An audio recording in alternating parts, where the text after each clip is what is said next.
Alright. I'm working on a coarse spun type of spiral yarn called a boucle. Right now I'm spinning a hand-painted mohair roving. This is 100% mohair. It's slightly coarse. It was an adult fleece. I sent it off to Ohio Valley and they processed it. Then I laid it out and painted it so you can see all the different colors. I'm spinning it fairly, well, it's not really fine, as fine as it could be, but I guess some people would think it was fine. And I'm putting in a lot of twist. Right now I'm using a short, kind of a short forward draw, although I can actually draw it quite a ways forward because the fibers in the mohair are so long. I could also spin by drafting back.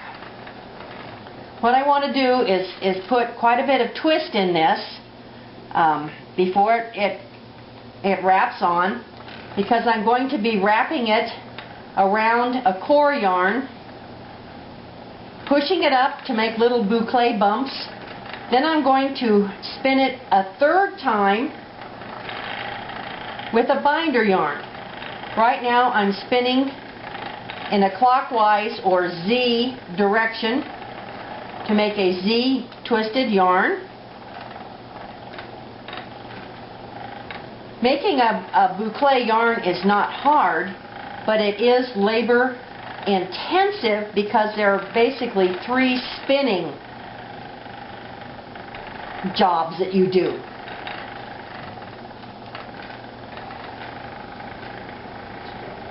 I'm using a Jensen 30-inch double treadle wheel, which is a handmade wheel made for production spinning.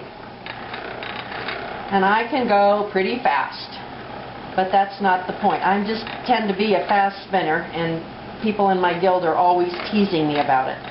I love watching the colors change in the roving. I'm also sitting in a chair with arms, and you will hear that you can't spin in a chair with arms, but I love this chair, and sometimes I'll even rest my right arm on the arm of the chair and draft forward. It's very relaxing toward me. Let me finish spinning this. We'll come back for the plying.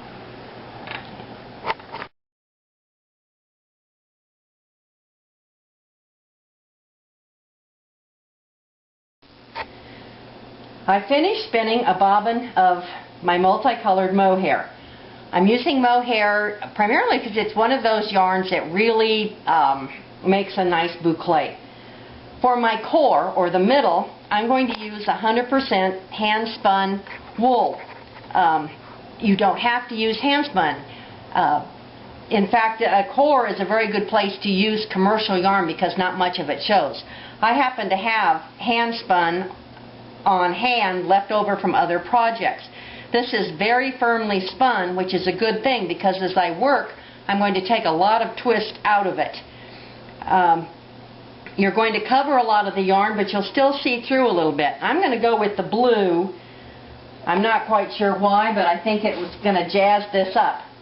I've got my mohair on the Lazy Kate. I'm going to put it down on my right.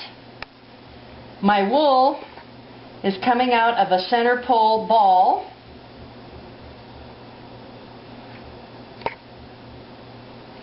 And it's not good when it globs out like that. And I'm just going to hold it on my lap.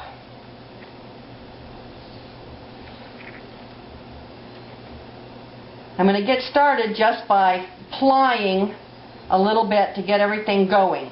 I use a loop in my leader. And I'll stick both yarns through.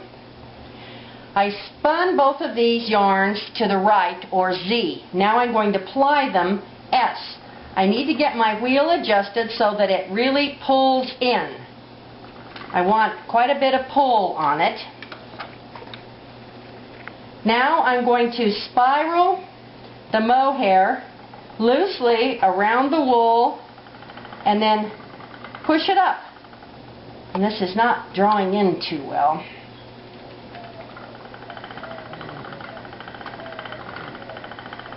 Making loops. You want to treadle slowly, work your hands quickly. You can see I'm holding the yarn off at about a 90-degree angle. The more you push it up, the loopier your yarn will be. You can get a pretty good rhythm going. Say it's not difficult, you have to work fast. One of the problems, you can see the yarn is very bulky and it will get hung up on your flyer, your hooks. So when it's not drafting in, you have to stop and release it. Now I'm getting some real good loops. You can see why your yarns need to be fairly tightly spun. And I'm going to loosen my tension on my lazy cape just a little bit so that this feeds out.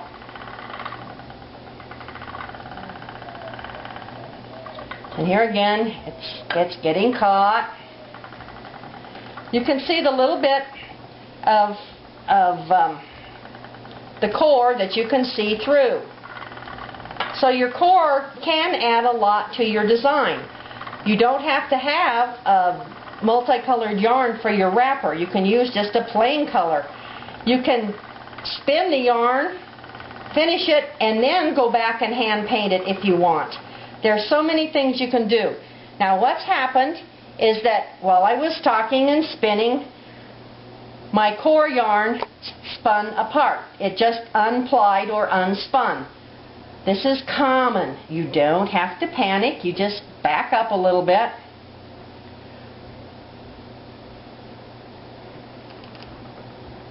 Overlap and continue. If it happens too often, you need to slow down your treadling, increase your tension, and work faster with your hand adding the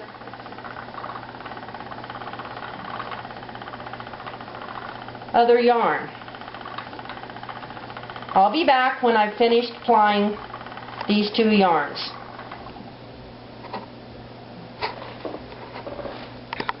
Okay.